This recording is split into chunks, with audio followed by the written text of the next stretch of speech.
It's Tuesday night. It's Shark Tank Live. We're going to be talking transfer portal with Mike Huseman from Mike Farrell Sports. He's the czar of that. We're going to talk some coaching stuff.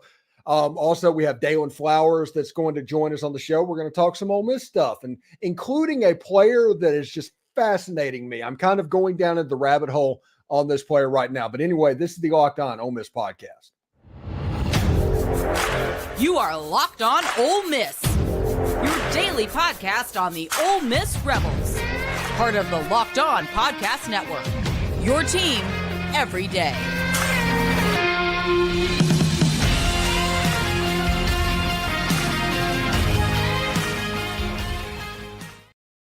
Good evening. As we wait for Ole Miss to tip off against Mount St. Mary's, I do want to thank everybody for joining us. We do have Mike Huseman in the house today, and we have Dalen Flowers in the house today, and we're going to be talking a little bit of Ole Miss sports. And we're going to start with the transfer portal probably. And, let's just go ahead and get started with it. Mike Huseman joins the show along with Dalen Flowers. How are you guys doing? Dalen, how you been, bud? Doing fantastic, man. I can't complain at all right now. Yeah, we have an interesting situation that is developing. Chris Paul is the first major name that is set to visit. I talked to you last night about it, Dalen. I'll talk to Mike this time. What do you think about what are you hearing about Chris Paul? I think at this point he's very likely to end up at Ole Miss. I would say it's the definitely the most likely outcome. 247 has him crystal ball there at this point. And it's looking good for you guys. Are there any other players that you're hearing in the transfer portal that maybe Ole Miss fans need to keep their eyes on? So the best player in the transfer portal so far is Walter Nolan, and I think they're in the game for him. So he just statistically going by peer rating coming out of high school, he is the best player to ever be in the transfer portal. And they got a good shot to get him, I think. Yeah, for people that don't know, he's originally from Olive Branch, Mississippi, about 50 miles down the road, and that's the reason Ole Miss has a legit puncher's chance. And I like to point out something that I did on a show that I recorded that's going to air tomorrow, but I'll say it here tonight. Ole Miss gets to do something this year that they've never gotten to do, and that is they get to recruit to the playoff. And players like Walter Nolan comes in, it's like, hey, we can hook you up and we can do what you need to do NIL-wise, but also if you come here, we have a legit chance to get to the college football playoff. So if you want to win, if you want to do some things that's unexpected, if you want to get paid, come to Ole Miss because Ole Miss has the opportunity to do this, and this is something they've never had that opportunity before, Mike. Yeah, I think that's a very good point, and there are several guys who we've seen succeed at other schools for a year or two who they'll be able to sell that to, and I think they have a good shot to end up with. So, Dalen Flowers, we had an interview with him last night, and he was talking about Chris Paul, and just full disclosure to everybody, Arkansas is kind of near and dear to his heart. So he knows a little bit about the Razorbacks. He knows a little bit about Chris Paul. Let everybody know what Ole Miss might be expecting if they were able to land Chris Paul. An explosive and athletic linebacker, a guy that is really fast from edge to edge, and I think he is complementary to a Pete Golden type defense. And when I say that, when you watch Pete, he loves to send a lot of red zone blitzes and a lot of what I like to call attack swarm defense, and that's when a player, say a quarterback is throwing a football and the receiver catches it out. You see 1, 2, 3, 4, 5 guys go after that receiver and try to tackle him. I think that's where Chris Paul kind of excels at.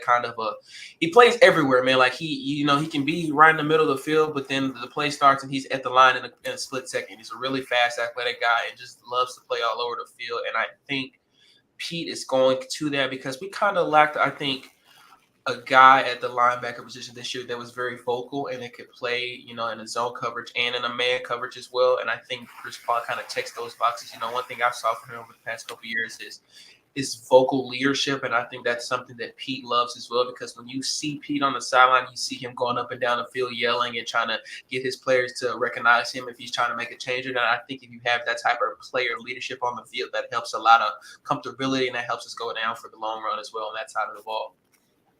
Hey, Mike, what are you hearing on Will Shepherd at the moment? He is an Ole Miss offer, from what I understand, in Mississippi State. I heard they're both in for him. Mississippi State is an odd one at this point. It seems like any decent receiver who's entered, they're just throwing an offer at him.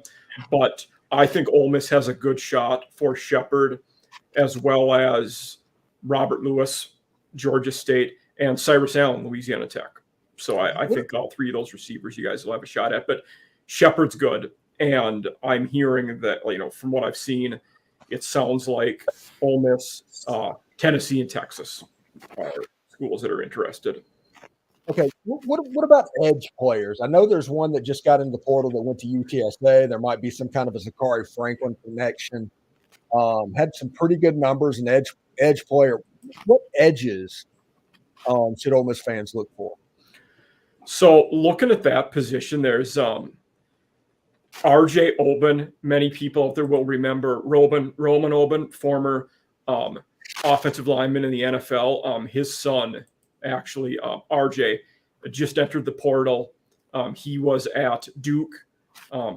We don't know if he's just going to go to Texas A&M or not. It's when you have a guy like that, you're unclear if they're just going to follow the coach. We don't know that for him.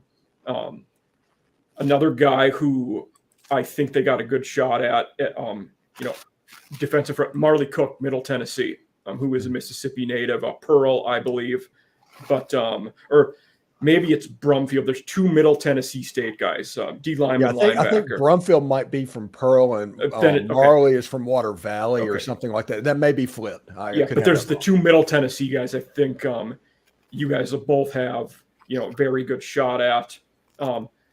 Jafari Harvey is an edge who is at Miami, and he's one we know has SEC, ACC offers. I don't know specifically what schools he's looking at. It was a big list, but he does have a lot of SEC, ACC looks, so he could be a guy to look at there as well. Okay, Dalen. Transfer portal wise, I think there's an interior offensive lineman coming in from Indiana. I forget his name is Carter or something. Coming in and visiting this weekend. Ole Miss has had some interior offensive linemen already visit. People that need to understand that grad transfers, people can go at different times depending on what they are. So how important do you think the interior offensive line is? And is this a sign that Lane Kiffin is feeling pretty good about his outside tackle positions, like a Micah Pettis and a Jalen Williams, those type players, and they're just going to focus on the interior of the line? Well, I think it is, and especially those two guys you named, Jalen Williams and Micah Pettis, they've entered the trenches of their years here. I think Jaden, this is his second year, and he's going into his third year. Micah's, of course, been in three years now. And that interior line was still kind of developing. It still has this throughout the late season. I think John Garrison, the new O-line coach, kind of developed the system, but the guys just kind of, I wouldn't say didn't buy in, but they took a lot of more time than we expected for them to find the keys to his system. And I think a little bit of inconsistency was very vital for us throughout the season. I think it's important for us to go get some guys in the portal at that position, because not only are we losing some guys on the O-line, but I think we have developed a system where we are really good at developing portal talent. And I think that's something that Lane and our entire team has kind of bought into. And at this point, just kind of what we've seen from transfers so far, we can never go wrong at that part of the game for us. So I would love to see it. And of course, that helps us in a many different type of ways. I think that helps us in the run game specifically, of course, with Q and Ulysses Bentley if he comes back. But, Lane Kiffin said in a presser a couple weeks ago how important Caden Prescore was to our run game. And I couldn't agree more to that. I would love to see how, Caden tries to come back, how we use the run game with new offensive lineman guys with him, because I think our run game, if you go back and watch some of our games, our run game develops so much better with Prescore on the line. So I would love to see how Prescore works with us and some different linemen, whether he's inside the block or outside. But I think it's really important because it allows our run game to get developed, and of course that opens up the offense a lot more for our passing game as well. Michael Specs asked, really good panel, how much do we have in our war chest? And Michael, that's kind of an unknown number. It's all speculation, the way that they do these things. There's so much opacity in the way that they handle all of these deals. But we do know that the collective went over $10 million last January. You have to figure that they're at least 8 figures at this point. And I mean, they're actually acting like they have money. They're doing the things that you would do if you have money. It's not like they're struggling to get people to campus and things like that. So Walker Jones doing a fantastic job. Obviously, with Lane Kiffin, of course, you can just know that the collective is going to remain cutting edge as long as Lane Kiffin is kind of calling the shots as the head coach. So, Mike, we talked about wide receivers. I don't think – have you heard any skill position, not outside of wide receiver, like running backs and quarterbacks? Have you heard any names for Ole Miss in that one? Because I honestly don't want to speak this into existence because after last year, Ole Miss just doesn't need to do quarterbacks. So I'm a little bit worried. So you haven't heard anything in that area? Not running back wise, no. And it makes sense. Who's going to want to go there knowing they're sitting behind Judkins and potentially Bentley if he comes back? I do think a fit guy, say if Bentley decides not to come back, Iowa DI, who is at North Texas, could fit a similar role and is in the portal. But that's purely skeptical. I don't know that Ole Miss is in for him, but he would fit scheme-wise if you guys don't have Bentley coming back. Yeah, it should be interesting. Hey, we'll ask Dalen this one. He's got the ties in Arkansas. Any word on Charleston Collins? That's a really good question, actually, and it's funny. He was here last year for a visit. I can't remember the game, and I made sure I spoke to him, and we have a connection together. Of course, I know who he is, and he's been on my radar for a couple of years. Really good talent, and honestly, man, I don't know anything factual wise, but I would really put us in a good word for a chance for him to, decommit from Arkansas and be a Rebel. I think he really enjoyed what Lane kind of talked to him about while his visit was here, and I think he's really not fully committed to Arkansas at this point. Honestly, of course, just the unquestionable thing going on in Fayetteville right now, just of course the culture there. I think he's kind of looking to be at a really big time school, and I would say the other school in a running for us with him would be LSU. I think those are his 2 top teams that he's probably going to be looking at if he doesn't stay at Arkansas. A really good talent, though. The kid is one of the quickest D linemen I've probably ever seen off the line, and I think the kid has a really good mindset. I think he's a really good coachable player as well, so he'll be a really good fun player to see if he, has a good chance of coming to us. But I really think he does. A really fun, exciting kid, and one of the kindest people I've ever met as well, too. Mike, Samuel Lola, I guess that's from Pittsburgh. Okunlola, yes. Yes. He got an offer from Ole Miss. I guess he's an edge player. What's a little bit did you know about him? He is probably the best edge player in the portal right now. He is very good, multiple year starter there. And not everybody let me rephrase that. A lot of people were surprised he entered. I think it kind of shocked some of those people. He's a little undersized. He's probably between 240 and 250. Very quick first step. Very disruptive in the backfield. He is a Northeast native. I think it's Boston or New York, but he's from up that direction. And I know coming out of high school, Georgia and Colorado were other schools that had offered him. I don't know if they'll be on him at this point. You'd think any school who needs an edge will be on him, though. I mean, he's that good. He's just top player. And I've got another player for you right now, Will Lee, the cornerback out of Kansas State. He's getting offers from everybody. This is going to be a player that everybody's going to want. But Lane Kiffin went to Manhattan, Kansas on the first day of the portal opening. You have to think there's an offer there that he got from Ole Miss, and I'm assuming they're trying to get him to campus for a visit. I have a list of 3 defensive backs here I like for you guys, and he's one of them. Okay. He's this year's John Saunders. I know you'll like that throwback, Steve. Yes. So yeah, you're the one. You called John Saunders before anybody knew who he was last year. But I think Lee is definitely in play for Ole Miss. The other 2 D-backs are Tegan Wilk, a safety from East Carolina, and Upton Stout, corner from Western Kentucky. Okay. And They could be other guys to look at. there might be a tier situation where the 1A is Will Lee, and then Upton Stout is like the B player. Certainly. And they're just going to go down the list. I know that Ole Miss needs corners because they have DeAndre Prince, who has graduated, Samari Walton, who has graduated. They have Chris Graves, and they have some players that can do it. But I think they're looking for somebody that can actually feel that need for them as well. All right, we're going to change gears a little bit. All right, we're going to talk about the Penn State Nittany Lions. I think Mike can handle that conversation a little bit. I'm a Big Ten native. I can. Yeah, the Penn State Nittany Lions, the Ole Miss opponent in the Peach Bowl. They're going to play this month, I should say. And it looks like there's been one opt-out so far, and it's Chop Robinson. He opted out today. They have two players in the top 32 in the PFF's draft rankings, including Chop Robinson, and a cornerback that is also on that list. Those are probably the two players that's going to end up opting out. And to me, that is a little bit interesting because with Micah Pettis for Ole Miss being a little bit injured, edge players were going to be disruptive in a greater sense in Ole Miss's offense than normally they otherwise would be. With Chop Robinson being out, that kind of helps Ole Miss, Mike. It does. And one of the other guys you didn't talk about that will almost certainly opt out, Olu Fashanu. He will be a top 10, possibly top 5 pick in the draft at offensive tackle.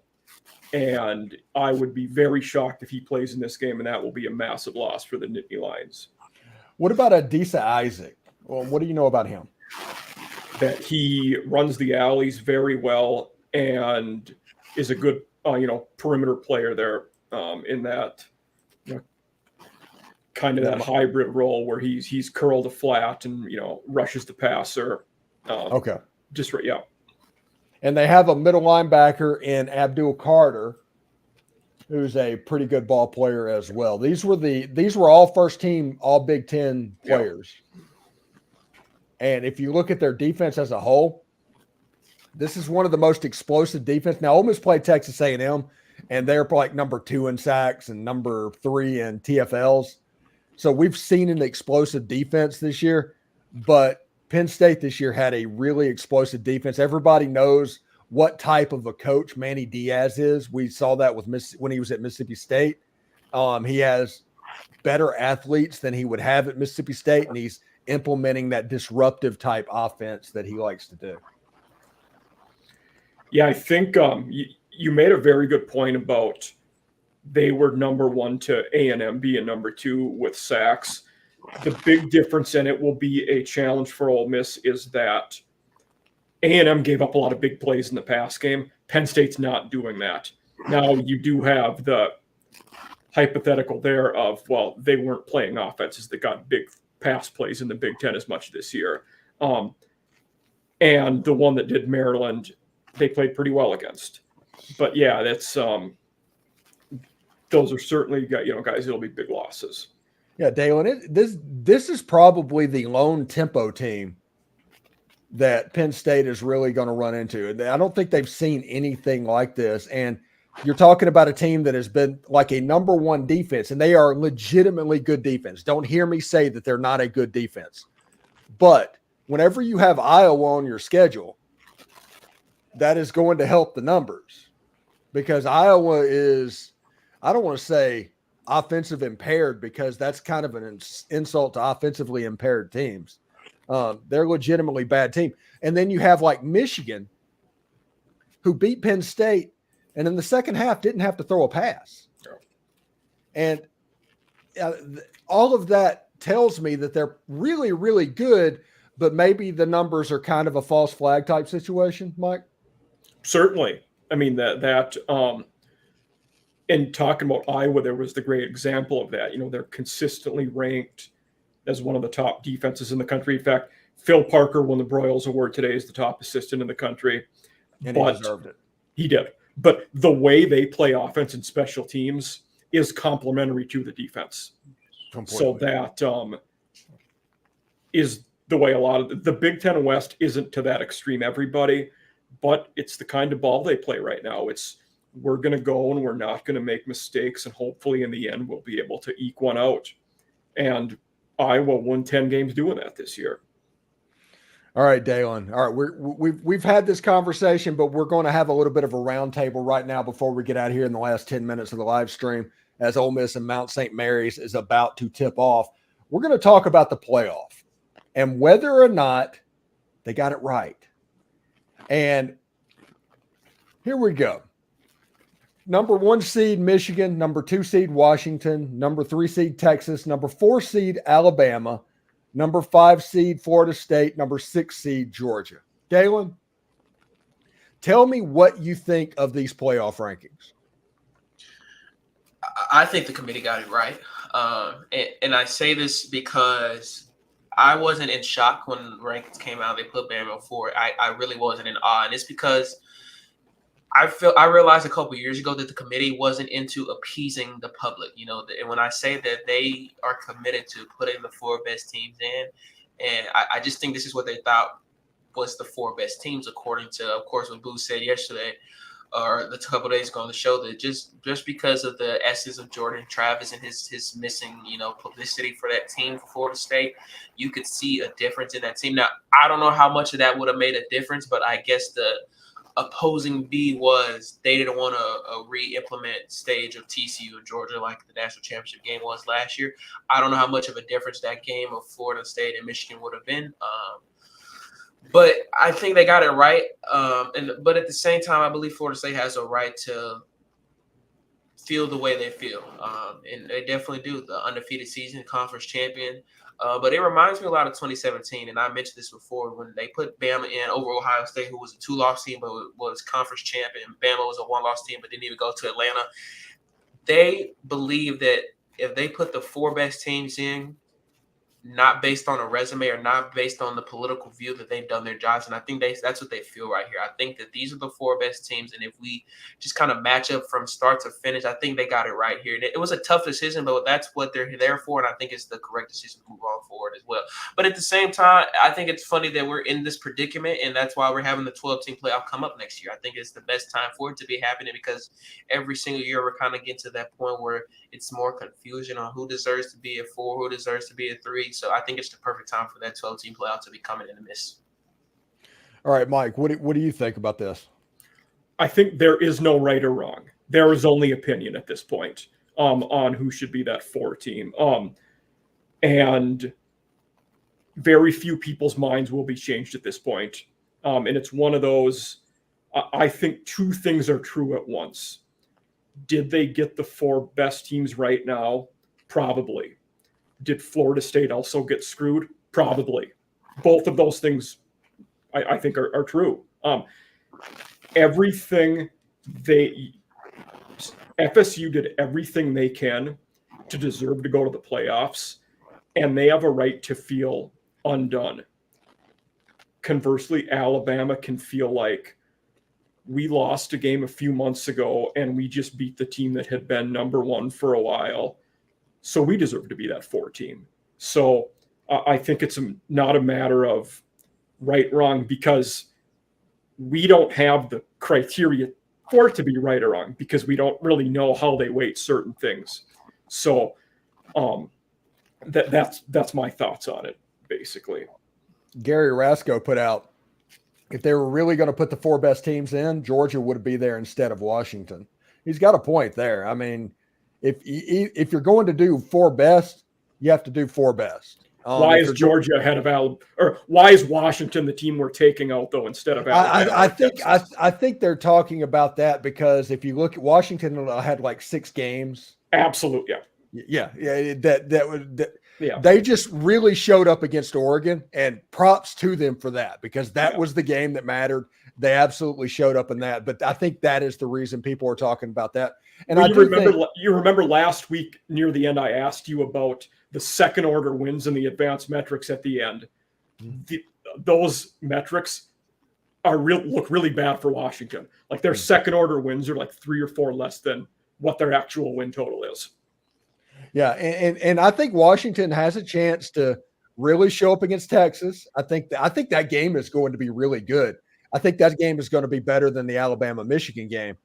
But we'll see exactly how that goes. Now, the way I sit on this playoff thing is I think two things. I think Florida State got royally screwed, and the kids, I feel for them. I'm completely empathetic about it. But I think the four best teams, or not necessarily four teams, the right four teams got put in. And you're going to get the best games and all of that happens. This was a situation to where there's been four playoff spots for 5 conference champions essentially from the beginning. This statistically was going to happen eventually. Yeah. And if you look at what happened in 2004, when the computers were making 100% of the choices, this happened to Auburn. The SEC champion got left out in 2004. For USC, and Oklahoma was the beneficiary of that. So you have a situation to where I think they probably got the 4 right teams at, but I do feel bad for Florida State. Now, this is something that I will say. When Texas and Oklahoma called the SEC to get in because they just decided to leave the Big 12 in a lurch a little bit. I mean, they decided to do that. So they called the SEC to let us in. The Big Ten freaked out and they created what they called the Alliance. And people on my Twitter feed know exactly what I'm about to say. The whole purpose of that alliance was to slow down the 12-team playoff that was supposed to be implemented in 2023. If that would have been allowed to continue, Florida State would have had a home playoff game against Liberty, and nobody would have been talking about anything except Oklahoma didn't make it in and Ole Miss did. And Oklahoma has a loss to Kansas and got beat by Oklahoma State, who got boat raced by South Alabama. There's no argument at that point. This would have been the cleanest playoff in the history of playoffs whenever you look at what happened, if they would have been allowed to go to 12 teams. But the commissioner of the Big Ten, the commissioner of the ACC, and the commissioner of the Pac-12 decided they were going to do whatever they can to slow down the proceedings. Turns out an ACC team was screwed by their own actions. Whenever you have a committee in this situation, it's their job to take arrows. It's their job for all the stuff that people are mad about. It is their job to take these arrows. But if you look at the actual reason that we're in this predicament, it is the 3 commissioners in the Pac-12, the Big Ten, and the ACC. And now there is no Pac-12. And now the ACC got screwed, and the only winner in this whole situation was Fox and the Big Ten. And that is kind of where we are at the moment. So I think the right teams are in. Florida State got absolutely screwed, but everybody is putting blame on the committee when they should be blaming those commissioners. That is my opinion on that. Dalen? I agree with you, man. And I think it's funny that we're in this position because when you look at everything, and one thing as well, man, I can tell you what all the OU fans that have been on my timeline and all over social media this weekend as well, just seeing how they thought they deserved to be in is hilarious. But you think about the position we're in, we've never really thought that we come to this position, because I think when Jordan Travis went down Florida State, I don't think a lot of people thought they would end up still undefeated. So they thought this kind of situation would not even happen in the first place. And so once we got here, I kind of think everyone was like, okay, well, what do we do now? And so I think the committee and everyone involved as well was kind of just caught off guard. But look, at the same time, we're in a changing landscape of football. And so we have to understand that we have to adapt to different things. And sometimes everything isn't going to go our way, whether that's for us or anyone else. It's not going to go our way at all times. And again, like Mike said, I don't know if it's a right or wrong answer, but like it is what it is. And at the same time, I didn't think the committee was going to leave an SEC team out. And so we're in this position now. Let's just enjoy football. All I can say, man. Yeah, the committee was never going to leave an SEC. In fact, Florida State is probably in the playoff if they were going head-to-head against any team that wasn't Alabama. Yes. And all of the stuff that everybody's going to think whenever I'm saying that, a lot of that is deserved from Alabama. And if you look at the reaction from Michigan players when Alabama came up on the screen, yeah, that kind of lets you know that Alabama probably deserved to be in there, because Michigan legitimately did not want to play that game, Mike. Yeah, I mean, right now, would you rather play Bama or a Florida State team who's going to play either Rademacher or Brock Glenn? Clearly, you would rather roll the dice with that Florida State team who is not going to have a passing attack. Yeah, it's a situation to where, honestly, Michigan thought they were about to have a bye. They were about to have a bye week into the national championship game. And it turns out they don't. Now they've got probably the hardest game as a number 1 seed. This would be like Kansas getting in as a number 1 seed in the NCAA basketball tournament, and then they look down at the number 16 and it's Kentucky. That's what Michigan's going through. And honestly, with all the storylines with Michigan, they probably kind of deserve that matchup anyway. And that's going to be the most college football game potentially of all time, I think. Yeah, it'll be up there. Yeah, really good. Anyway, thanks everybody for joining us tonight. We're getting ready for the Ole Miss Mount St. Mary's game. We'll let you free for that, and we'll be back here next Tuesday. Tomorrow, we do a preview of the key matchups between Ole Miss and Penn State. It's Ole Miss's offense, Penn State's defense. I do talk about Chop Robinson because that was recorded before he opted out. But we also have stuff about Deion Smith and the wide receiver room as a whole. I do want to thank Mike Huseman for joining us. I do want to thank Dalen Flowers very much. And thanks everybody for making the Locked On Ole Miss podcast your first listen every day. We're free and available wherever you get your podcast, including YouTube. We're part of the Locked On Podcast Network, your team every single day. I do want to thank everybody, and we will see you later. Also, SEC After Dark tomorrow night. Take care, everyone.